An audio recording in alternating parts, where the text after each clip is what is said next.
Welcome to this episode of the Brush and Soap and Blade Podcast, where we look forward to shaving every day. Welcome to episode 105 of the podcast. My name is Rick DeWeese. I'll be your host this week.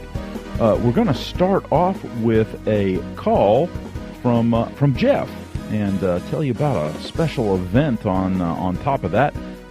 If you're a ham radio operator, you'll want to pay attention. I also got an email from Joel. Talk about a shave of the day, the Saturday shave of the day. A little bit on fountain pens. I've been playing around with a couple of fountain pens that Joel sent me, and tell you about them. I also got a new notebook, and I'll tell you about that. And it's interesting. You wouldn't think that something as simple as a notebook would make a difference, but in fact it does. I found an article that or a blog that I wanted to tell you about. 5 reasons we wish we could stop shaving forever. Really? I'm thinking these guys have never gotten involved in wet shaving. We'll talk about Monday's shave of the night and what can be learned from that experience. And if you want to see, we look at Kickstarters and startup companies and companies out there making razors and everything. There's a new way of making razors. I'll tell you about it. I found a couple of them. It's rather interesting. Talk about the Wednesday shave of the day. Beautiful experience.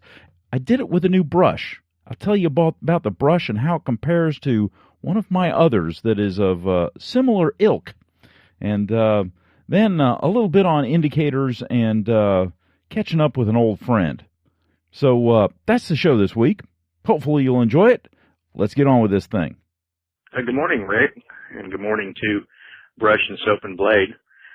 I just wanted to call and say thank you for the advice on the synthetic brush. It arrived today in good order and at such a reasonable price. I was going to try it out this morning, but I decided to do something that I thought I hadn't done in a while, and that would be an excellent choice for a beautiful Saturday morning here in East Texas. I went to my local barber, and I got his shave. And let me tell you what, I enjoy shaving myself.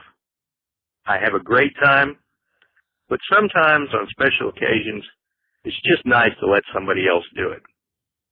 The 2 hot towels, one right after the other. When the first one cooled, the second one was applied, followed up by some brush-made lather, not the machine, followed up by a beautiful straight razor. And, of course, they have to use the disposable blades on their straight razors now because of medical issues from the 80s. But still, just wonderful. And then another hot towel, and then a cool towel, and then some of that famous barbershop stinkum that just is amazing to close those pores. So I don't know if you have discussed this on the podcast before, but every once in a while it's probably nice to go treat yourself and have somebody else pamper you and just enjoy. Also, reminder that this week is Route 66 on the air for ham radio operators. There's about 20 stations scattered from Joliet, Illinois, all the way out to San Bernardino, California. They have the W6 calls, W6A, B, C, etc. And so it's really neat to talk to them, and they do a fine job. I wonder if they used straight razors and traditional wet shaving on the Mother Road in the old days. I bet they did. And I believe one of the founders of the Route 66 Association was a barber in Arizona. So it all comes around. Have a great day. Thanks for being there. This is Jeff in East Texas. Bye-bye. Well, Jeff, thank you very much for the phone call. Great phone call. I really appreciated it. And glad to hear you're having good luck with the synthetic brush there. And, It's always a great thing when you get something and you're happy with it and it works well. So good stuff. Again, greatly appreciate the call. If you'd like to give me a call, 864-372-6234, and we'll get you on the air and see if we can't answer any questions for you. And I did check, and sure enough, the Route 66 on the air special event is running from September 10th through September 18th. So it'll be this weekend. And so you can go to ARRL if you want to, or I don't know if it's on QRZ. I'm looking at it on the ARRL, which stands for the Amateur Radio Relay League, and looking on their website, and sure enough, there is the special event for Route 66. So if you happen to be an amateur radio operator, or if you happen to have the ability to receive those signals, they've got the frequencies there, and give them a shout. See if you can get them. I doubt if I'd be able to get them from here, but you never know. I may give it a shot. It depends on propagation. So anyhow, Jeff, thank you much. I got an email from Joel. He's the guy that sent me all the stuff, and he says, Rick, I'm glad you are enjoying the various items that I sent you. Well, first off, enjoyment is, it's not quite adequate. I'm just absolutely loving this stuff. Having a great time. So again, thank you very much. Anyhow, he goes on. I wanted to let you know that episode 104 would not download. So I changed the URL and the show played in QuickTime. Then I downloaded it to Real Player, converted it to an MP3, and copied it to an external hard drive. Okay, first off, thank you for your perseverance in getting the show down. I've tried on iTunes a couple of times. It seems to work, and tried it on the blog, and it seemed to work. So from my end, I can't really help you because I don't know what's going on. So if anybody else has had problems downloading the show, let me know, and I'll look into it further. But hopefully this isn't a continuing thing here, because that would be bad. Anyhow, he goes on. He says, yesterday there were 13 Eagle boards and project approvals. That's Eagle Scout Board of Reviews. That's where they actually make the Eagle Scouts and say, yes, you are one. And project approvals are the approvals that you need to get before you start a project. And you go in there and basically say, this is what I want to do. This is why I want to do it. This is why I think it's adequate and a good Eagle project, and I'd like to make a difference in my community, and here it is. What do you think? And so that's good stuff. But 13, oh my gosh. He also goes on and says that many adults that regularly come emailed me that they would not be able to come. I had to beg some of the scout leaders that came to introduce the scout and act as cheerleader to sit on the boards that were for the scouts for other troops. And I'm thinking to myself, okay, time out. If you have Eagle Scouts coming for boards of review and you can't get people to sit on those boards, I'm sorry. I'm sorry. Okay, first off, Joel, thank you very much for volunteering. Thank you very much for doing what you do, because I greatly appreciate it, and I know what you go through on a weekly basis or a monthly basis. A lot of people think that it's easy. It's not, especially to coordinate all this stuff. And, thank you. Anyhow, he goes on. One mom said that she would enjoy the experience since she participated on boards for the troop. I sat on one board as well. Anyway, we got the job done. Well, great job persevering and getting the job done. I greatly appreciate it. Yeah, the way the scouts work is that for every board of review in all the ranks that the boys have, whether that be scout, tenderfoot, second class, first class, star, or life, all of those boards of review occur in the troop with people that they know and members of the troop and things like that. But when they do their Eagle Scout Board of Review, they go in front of a Board of Review that they've never seen before. They might have met one or two people on that Board of Review before, but it's not the people that they normally talk to. So it's very much like a job interview or something like that. It's essentially an oral board where they present their project and say, hey, this was my project. This is why I thought it was adequate for an Eagle Scout project. This is what I learned from it. This is how the project went. So when you have a young man, and this happens in other organizations too, so I don't want to shortchange them, but when you have a young man or a young woman that has done something like that before they've hit their 18th birthday, yeah, you've got something. Anyhow, Joel, again, thank you for all the stuff. Thank you for what you do. Let me know if you have any problems downloading this week's episode, and maybe we'll see if we can't sort things out. Anyhow, greatly appreciate the email. All right, beautiful day. Let's talk about the shave of the day. Okay, so the shave of the day today was with a soap that I haven't used in a while, and that was Cold River Soap Works Savon number 1. So the number 1 formulation of the Cold River Soap Works soap, and proceeded to use it with my straight razor. Now, the jar that I have of the Cold River Soap Works soap is a rather small jar. It's a jar about the size of an Noxzema jar. So just to give you some idea of size. So with the Noxzema jar size of soap there, I wanted to try it, and I wanted to try it with my Samag SOC brush, which is a very large brush.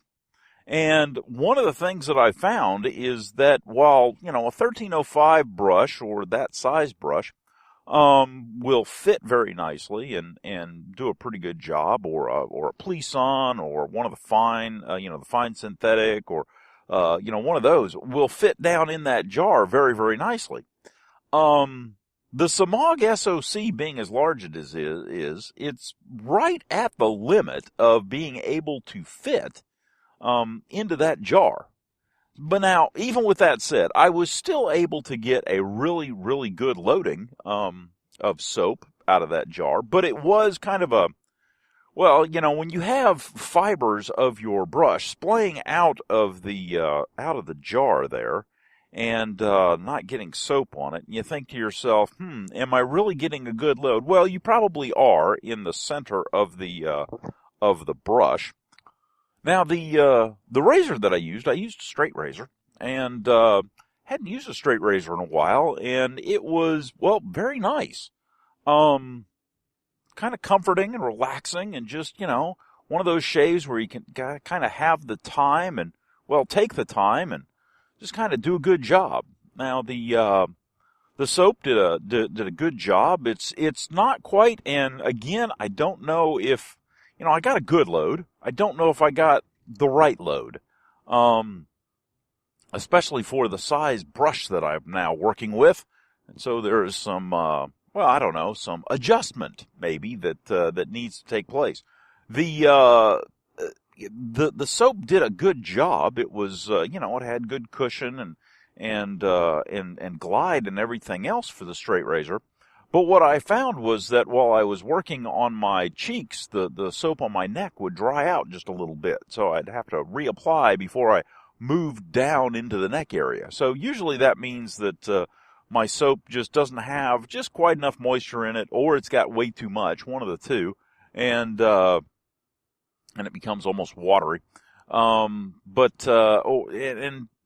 of those things where loading is sometimes an issue. So, again, I don't know if that's because I was using the small jar. It's one of those nuances that, as you change variables around, and that's one of the interesting things, Again, like I've always said, there are so many variables involved here that when somebody comes in and says on a forum or something, hey, I don't like this.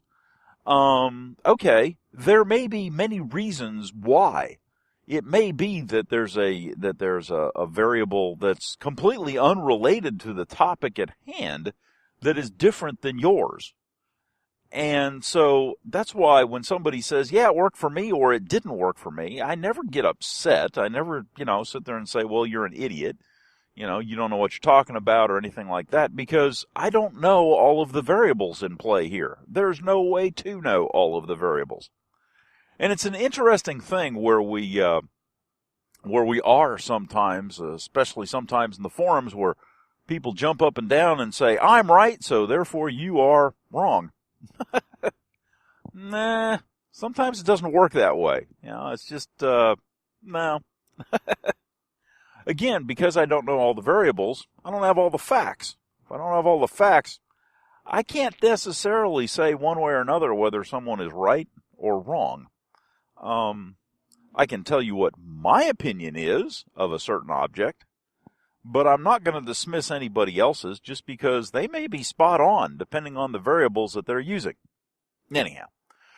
The shave with the straight razor was, of course, pleasant. It was the absolutely beautiful, smooth shave that I am used to with a straight, and that I have come to enjoy and almost yearn for, really. It's interesting. I have kind of switched away from some of the standard aggressiveness razors to razors that are just a little bit more aggressive. Because of the fact that I am getting a closer shave, almost a straight razor shave quality out of those more aggressive razors. So, it is interesting the way things slowly shift and change, and, you start off and you think, yeah, okay, we'll do it this way. And then as things go, you say, well, let's adjust.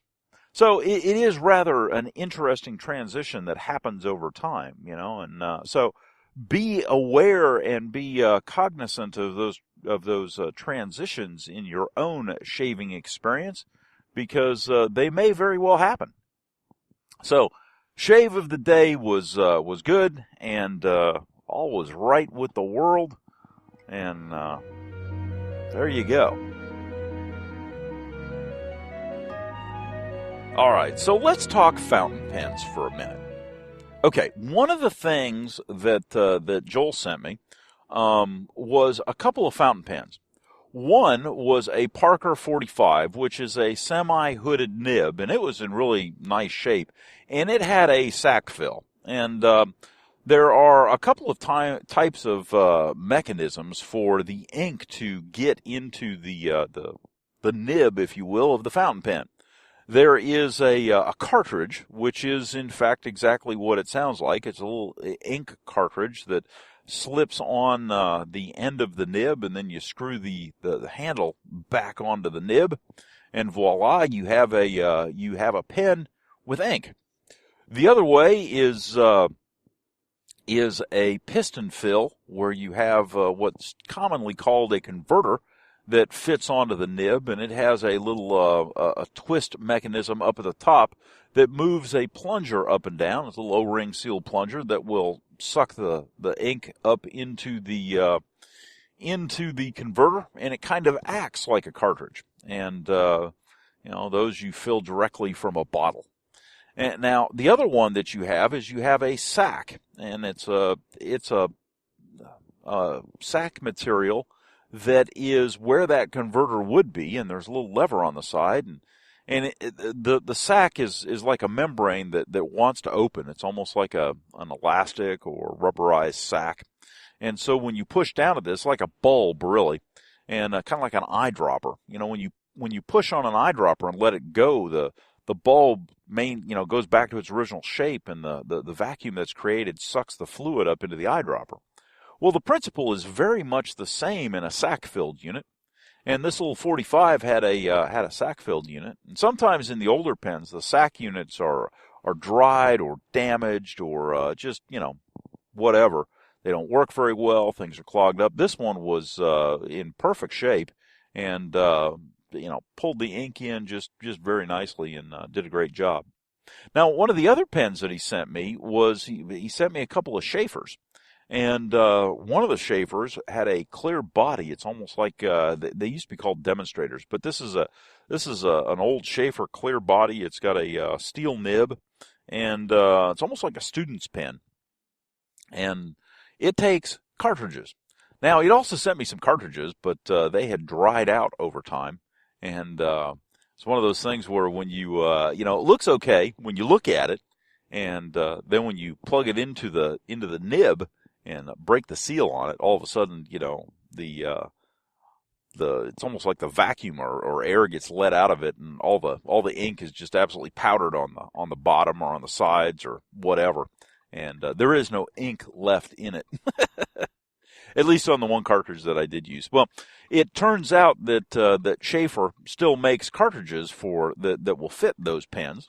I did try the converter on it. The converter that I have for my other Schaefer pen will not fit. It's just a tad too long. Now, I could go the route of cutting it down just a little bit and do something like that, modify it slightly. But we'll see. For right now, I'll just use cartridges. So I went ahead and bought some cartridges and stuck a cartridge in this thing and proceeded to use it. Now, I was using it on regular, just run-of-the-mill, college-lined paper. And I thought, oh my gosh, this will never do, because this pen was flowing so much ink. I literally thought that I was going to drain this cartridge of ink in like a paragraph. It was just ungodly. It was really amazing. It was more of a mess than letters. It really was an interesting thing. And in my other pens, in my other fine point pens, I have not had that same experience. To a certain extent, I've had that experience with my with the other Schaefer, the calligraphy nib, the square nib on it, but not on most of my other pens. Most of my other pens, it slows the flow down. That even with run-of-the-mill paper, it's cut down to a dull roar. There's a little feathering in the paper, but it's not too bad. Now, one of the things that I had done previously is I had ordered some good paper in the form of a notebook off of Amazon.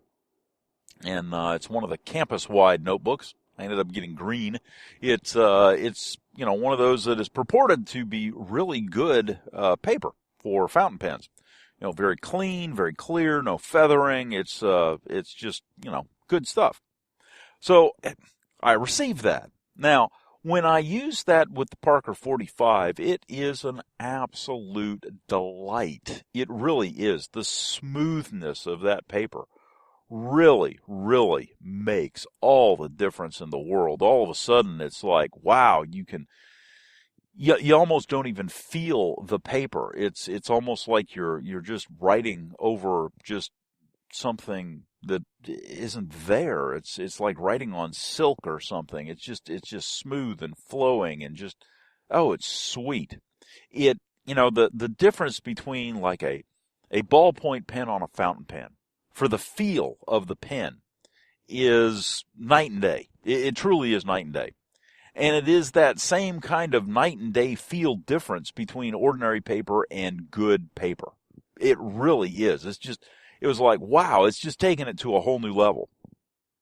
Now, the amazing thing is that when I then took the Parker, when I then took the Schaefer pen, the one that had been spewing ink everywhere, just flowing it, just like somebody had uncorked the dam. And I used it on good paper. All of a sudden, the lines are perfect. The flow of ink is perfect. Everything is just, perfect. Holy cow. It's like it's a brand new pen. It's completely different. It's fabulous. It's wow. It really is. Wow. It was an astounding change. It was a transformation of that pen into something that previously was like, okay, this works, but it flows too much ink. It's a little scritchy. It's just into, holy cow, this is nice. This flows well. This works well. This has good feel, good feedback. It's just, wow. What a pen! Which then, of course, makes me wonder, okay, how did we get here? So is it a situation where over time you go from fountain pens into ballpoint pens or whatever, and next thing you know, they realize that they don't have to spend quite as much money to make the paper. They don't have to make the paper quite as thick, quite as non-porous, quite as whatever, because the fountain pens are no longer in play. It's now ink pens. And so what you end up with is, yes, we have writing instruments, but that's really all they do, and everything else is just, well, cheapened down to the lowest common denominator. Doesn't that sound familiar? Doesn't that sound like something that we've all experienced in our shaving lives? Yeah, unintended consequences. Okay, the pens change. The pens all of a sudden don't have an issue with feathering or flowing too much ink, so now you don't need to create just quite as nice a paper. The other thing that makes you think about that is that if the paper isn't quite as nice, people aren't writing things of any substance, and therefore you don't need to keep any of the old paper around because, well, who cares? It's not good paper anyhow. It's amazing when you think about it, and, for all of our modern society and modern things, why is it that, well, when you go back, when you step back to the way things were done, well, previously, that's where the quality is. That's just kind of curious, isn't it?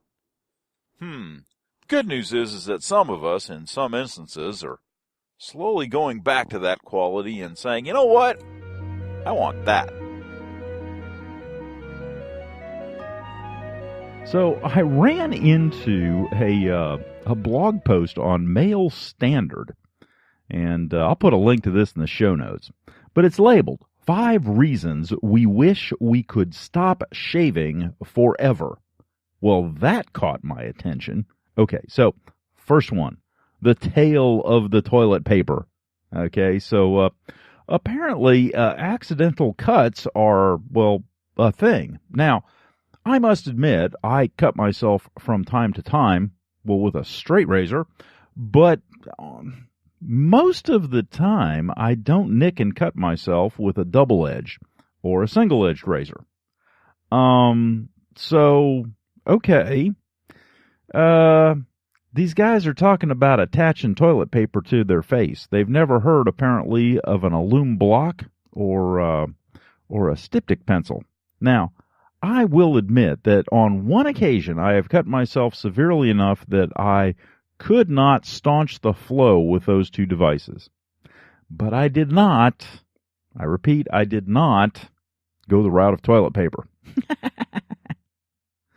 Okay. Number 2, 5 o'clock shadows at 2 p.m.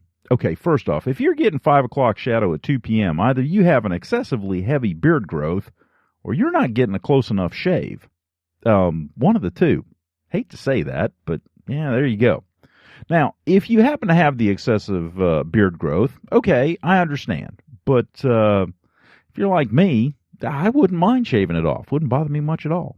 Okay, the next one, number 3, the sheer cost of shaving. Really? Really? The sheer cost of shaving. Have these people not learned about double-edged razors? You know, where blades cost next to nothing compared to cartridge razors? Or are they in fact lamenting about cartridge razors? Guys, there's a better way. Choosing the right equipment. Okay, so, there is a lot of equipment that you could potentially get. There's straight razors, there's single edge, there's double edge, there's injectors, there's all kinds of stuff. In fact, there's something new that I'm going to talk about here that, well, I didn't even know existed, and someone sent it to me. I think it was on Facebook or Twitter or something, and kind of caught my fancy, and I went, oh, well, there you go. Anyhow, after all that, the last one is still getting a lousy shave. And let me read this part. The worst part about shaving is despite costing you a fortune, your best efforts and due diligence, seen only by Marines, there's no guarantee you won't still end up with a lousy shave. Okay. Whoever wrote this thing needs to figure out wet shaving. I'm sorry, but lousy shave is not something that I've had in many, many moons. Yeah. I've had BBS shaves, I've had close shaves, I've had good shaves, I've even gone as low as socially acceptable. But a lousy shave? Nope, sorry, don't think so. Not here anyhow. Anyhow, I'll link to that article. It's an interesting read. Look at it from the perspective, well, before you found wet shaving. See what you think. Okay, so let me tell you about the shave of the day. Well, actually, it was the shave of the night. Okay, so I started, we started back up with the Boy Scout troop last night, and I thought, it would be proper for the Scoutmaster to show up nicely clean shaven to the Scout meeting. Plus, it was a reason to shave, and so who am I to pass that up? So I whipped up a lather, and I whipped up a lather of my Castle & Forbes cedarwood and sandalwood cream, and I used a different brush. This time I used a fine synthetic brush. Now, the fine synthetic brush, I really like it. It's a beautiful little brush. It's got a really nice, plastic red and white handle. Really very, it's got this classic look and feel to it. Really good. It's got the same fibers in the knot as the Plisson. So super soft, uber soft back in the day is what we called it. But, the softness is, just, it's perfect. It really is. It's absolutely beautiful. Now, the one thing that I did notice, though, and that I have noticed on several occasions when I've used it, the knot itself is just a tad, small. Not in loft, but in diameter, in how densely those fibers are packed. Now, the thing is that if I lather it up and I don't lather just an absolutely yogurt thick lather, then I notice it. If I do, on the other hand, get that thick yogurt lather that's just like whipped cream type consistency, I don't notice it. And in fact, I can't really tell the difference between that and my Plisson. So it is interesting. It's one of those things where if you're using creams that develop just these huge thick lathers, it's a beautiful little brush. But in some of the other soaps that I've used, I found it just lacking. It's just not quite big enough. It's very reminiscent of the vintage boar brush that I have. That's just got the relatively few rather spindly bristles left in it. And I find that one as well just lacking. So that's, it's a great brush. And, I would not discourage anybody from getting it. But it is not as thick as what I'm used to. And maybe that's because of what I'm used to. So take it with a grain of salt. So anyhow, the other thing that, so this was a straight razor shave, and so I was getting ready, I whipped up the lather, and one of the things that I did is I didn't really take my time to prep my face. Now, under normal circumstances, what I'll do is I'll jump in the shower and take a shower, and the heat and humidity, and after washing your face and everything is well hydrated, and in fact the hydration of the stubble of your beard actually softens the hair to make them much easier to cut. It's been proven. It's been scientifically proven. I can't remember what the percentage is, but it does make a discernible difference. I, on the other hand, did not do that. So I lathered up and let it sit there for a while, and of course, I'm lathering up a sandalwood soap that I'm a tad, I have reactions to, and letting it sit there. And between the fact that I'm letting it sit there and I did not prep correctly, the shaving experience was not exceedingly pleasant. It was not exceedingly smooth. It was a bit distracting. The razor felt like it was tugging. the soap. I started having a burning reaction to it. I started getting distracted, started to rush, and lo and behold, I cut myself. Yeah, right on the chin. Pretty good cut, too. Oh, well. It's my own fault. Now, here's the thing. I'm just a regular guy, okay? I've been doing this a while. I understand that. But at the same time, I'm a regular guy, and I have the propensity to make mistakes, get in a hurry, let things distract me, rush, things like that. This is not like some of the guys on YouTube where it looks like this is what they do and for a living. And I mean, I'm just a normal guy out here.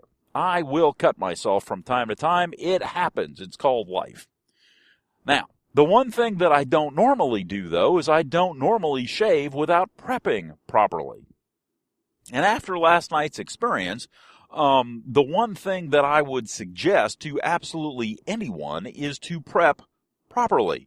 Because I'm thinking as I was, going through this, I was thinking to myself, oh my gosh, if there's someone out there that is just whipping up a lather without, prepping their face, prepping their beard, moistening everything, let it soak in some water, good gosh, it's an unpleasant experience. So, word to the wise, don't do that. Prep the face. It will pay great dividends in doing so, and, it'll be well worth the time that you spend. So, that was the lesson that I learned, and it was one of those things where, I was thinking about it while I was trying to scrape this stuff off my face quickly, because it was starting to irritate me, and I was starting to get razor burn from not prepping properly, and yeah, it's one of those things. But we survived, and I woke up this morning not really needing a shave, so I didn't, and so it was kind of the shave of the night, moved over into the shave of the day, so I'm actually looking forward to tomorrow morning when I can shave as part of my normal routine again. It's a good thing. I look forward to it. Helps kind of set the tone of the day. So, again, word to the wise, don't skip the prep. So I saw a razor, and I think it was on Facebook or something. Anyhow, I'll link to it. It's rather unusual. Anyhow, it is on the shapeways.com website. And what it is the Fishbone 112 double-edged safety razor. And apparently this is a thing. I didn't know, okay? But apparently what they are doing is they are 3D printing razors. In this case, a double-edged razor, and they're using a bolt and a wing nut to hold the thing together. Very, very curious. And in fact, there's even a video to show how to go about doing it. Pretty cool. So then I got to looking because, there's some related items, there's some head caps for things and top caps. And there was another one, a Genisys safety razor. And, I'm like, wow, this is pretty cool. So this is a 3D printable razor, that's a double-edged razor. It's like, you gotta be kidding me. I did not know that this was a thing.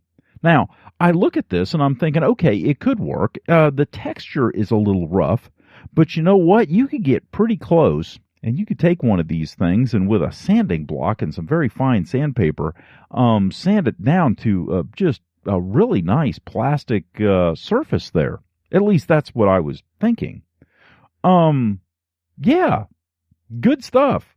Again, I did not know that this was a thing. I'll have to search this site. I didn't even know this site existed. But a 3D printed razor. Here I am over on Kickstarter, looking at big bucks being spent for the stainless steel things, Here they are over here at Shapeways making plastic ones on a 3D printer. Who'd have thunk it? Wow. We're making an impact, guys. Keep up the good work. Alrighty, let's talk about the shave of the day. Okay, so this morning's shave of the day, I picked up the the fine synthetic brush again, and proceeded to whip up a lather in ye old salsa bowl with none other than Katie's Bubbles Le Jardin d'Or, or the Golden Garden, and it was a fabulous lather. And like I said the other day, the fine brush is just a little bit smaller than the Plisson, and as long as you have a really nice, rich lather, it's, well, fine. It's when you get the thin lathers that it is a bit, well, yeah. Anyhow, the shave of the day today was with Katie's Bubbles, and of course, Katie's Bubbles always does a great job lathering up. It's, good stuff. It's, it really has some great performance, and it did not disappoint this morning. So, lathered up with the Katie's Bubbles and proceeded. Now this time, yes indeed, I took a shower first, so everything was nice and well hydrated, and the prep was done appropriately. Whew. So anyhow, threw the lather on the face and proceeded to shave with, well, my birth year razor. I happen to have a Gillette Slim adjustable in pristine condition that is both birth year and birth quarter, and proceeded to shave with it. Now, like I said the other day, I'm starting to enjoy razors with just, well, a little bit more aggression. And so I, just to kind of maintain a theme, I guess, and just because it seemed like the right thing to do, I cranked it up to a 7. Which is not normal. Normal, I have it on a 5, but I put it on a 7 and put a brand new Gillette Silver Blue blade in it. Now, what I found with the Gillette Silver Blues is that they're milder in feel than any other blade that I have. And again, this is just personal, okay? Everybody has their own personal flavor and taste in blades. You know, it's kind of like hot peppers. Some people really, really like hot pepper. Some people can throw down jalapenos all day long and not suffer from it at all. They thoroughly enjoy it. I, on the other hand, a jalapeno is just way too hot for me. It's just kind of the way it is. It's not that I don't like them. It just doesn't work for me. Same way with blades, okay? There are going to be some blades that I think are absolutely marvelous that if you try them, you're going to say, God, that's garbage. He doesn't know what he's talking about. Again, it's very personal. That's why it's really intriguing sometimes when I read on the forums or on Facebook the arguments that ensue over someone's taste and impressions about something. It's personal. It's not like they're throwing down law in a law book, you know. It's a personal impression. It's okay for people to have personal impressions that are different. It's just the way it is. Makes life exciting. Heck, if we all thought the same, oh my gosh, that would be a boring existence for sure. And we'd all be back to using goo in a can and cartridge razors. Think about that for a minute. So anyhow, the Gillette Silver Blue I've always found to be just, well, a tad mild. And so because of that, the cranking the adjustable up to a 7, while it sounds potentially radical, is in fact not. It's not as radical as what you might think, anyhow. So, anyhow, hold on a second. I got to get something out of my pocket. My flashlight has been turned on, and it was getting warm. That's not good. Wonder how much battery life I just sucked out of that thing doing that. Gee whiz.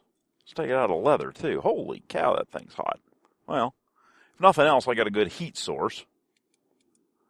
Yeah, so I carry a flashlight in my pocket. It is a small single battery. It's a single AA flashlight, and I carry it in a holster with a small pocket knife and a lighter. And I just find those things to be exceedingly handy.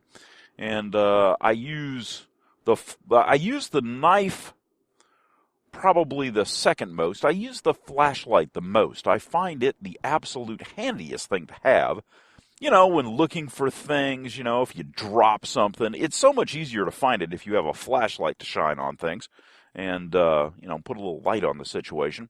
The knife I use for all kinds of things, so I find it to be very useful as well. The lighter, I use it from time to time. It's more of a kind of an emergency use thing. It's a liquid fuel lighter, and I don't know.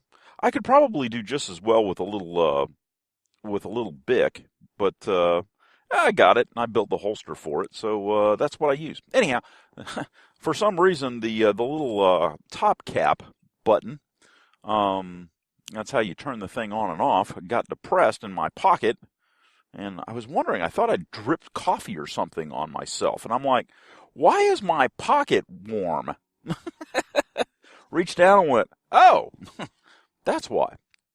So anyhow, where was I? Oh yeah, shave of the day. So I crank the slim adjustable birth eraser up to a 7, throw the silver blue in it, and proceed to shave away. Now, the shave that I had, stubble was a little bit long. It was probably the equivalent of 2 days' growth for some people.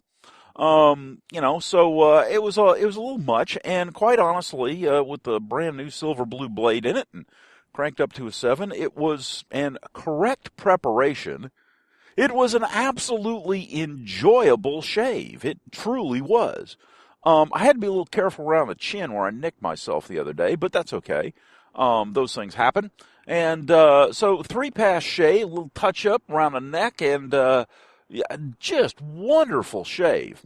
And then, of course, finished off just because it's a fall morning that is absolutely beautiful. It's supposed to be great this weekend. It just kind of got that mood. I went ahead and threw on some Jalou Veiled Flowers aftershave, and off we go to the races. So, all in all, good stuff. I then proceeded to take some pictures just for I'll throw it up on the show notes, of the differences between the fine brush and my Plisson. And like I said the other day, the fine brush is it's not as, it's got about the same loft. The knot, I think it's just slightly smaller in diameter, but it just doesn't seem as full. And if you look at the brush itself, they're both wet, and I shook them out and about the same, and so they should be in about the same condition. And what you'll notice on the fine brush is that the knot is more, straight. It's more of a column, whereas the Plisson is much more of a tulip shape. It's a bulb shape, so it kind of spreads out a little bit more at the top. And whether that is the number of fibers or the way that they're packed or whatever, the Plisson just feels fuller, thicker. But at the same time, the Plisson, because I bought it at the original price, cost me more, like almost double, actually more than double. Now, if you can find Plisson brushes, I think they're less than that now, but the original Plisson brush was not an inexpensive outlay. So there you go. That was the shave of the day. Okay, so something's been on my mind here the last couple of days. It's just kind of bugged a snot out of me. It's about indicators. And indicators can be a lot of things, but indicators are an issue. If you just look at the indicators that are right in front of your face, like this week's indicators or this month's indicators, or maybe even this year's indicators, with no look about where you have come from, you have absolutely no appreciation of where you are. Okay, so I deal with indicators a lot at work, and sometimes I run into people that look at just this month's indicators. So your indicators can be absolutely perfect for the whole year, and the 1 month you have an indicator that's gone in the red, and everybody freaks out. And I'm thinking to myself, wait a minute. Your yearly average is above goal. You had one bad month. Okay, figure out why that happened and fix that. But don't have a conniption fit because it's not that bad. Now, so how does that relate? Okay.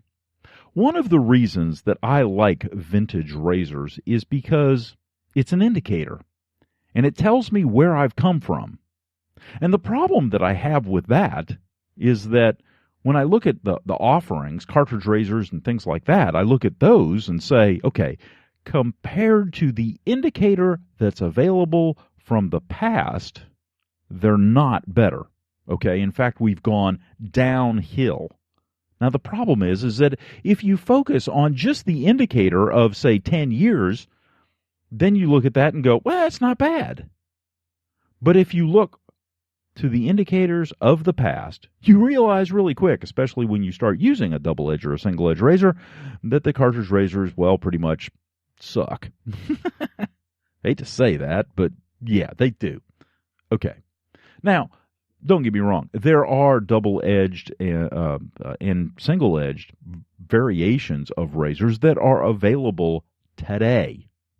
And if you look at the indicator of the past compared to those as indicators, yeah, we're in pretty good shape. However, that's not everybody. Some people are looking at the wrong indicator. Some people are looking at the indicators just from not too far, not too long ago and saying, oh, yeah, this 5-bladed cartridge, it's got to be better than the 4. Maybe you're choosing the wrong indicators. Could be, or maybe you're not looking at the indicators far enough back. It's one of those two. Anyhow, we need to keep encouraging our friends. And speaking of that, I ran into, of all people, and I haven't talked to him in a while, so it was really nice catching up. I ran into the sophomore shaver. Wow.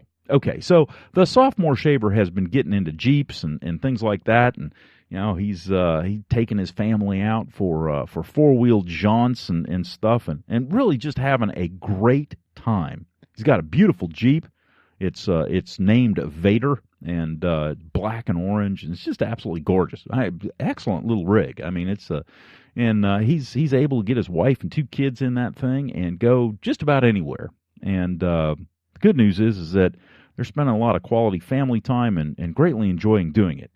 Anyhow, the thing that really, really encouraged me is I was talking to him, and he was saying, yeah, I haven't caught up with the podcast in a while. I'm way behind because I've been doing this other stuff. And that's cool. I understand. Life happens. But then he said, yeah, this guy that I work with, I've converted him over to wet shaving. And this guy? Yeah, I converted him too. And the whole time I'm just sitting there thinking, yeah, we're making gains. We are absolutely making gains.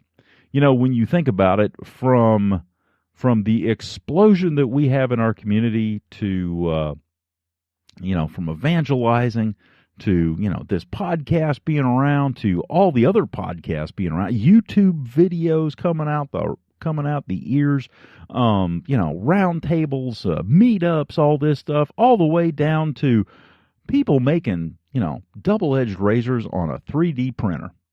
We've come a long ways. Keep up the good work, guys, because we're making a difference.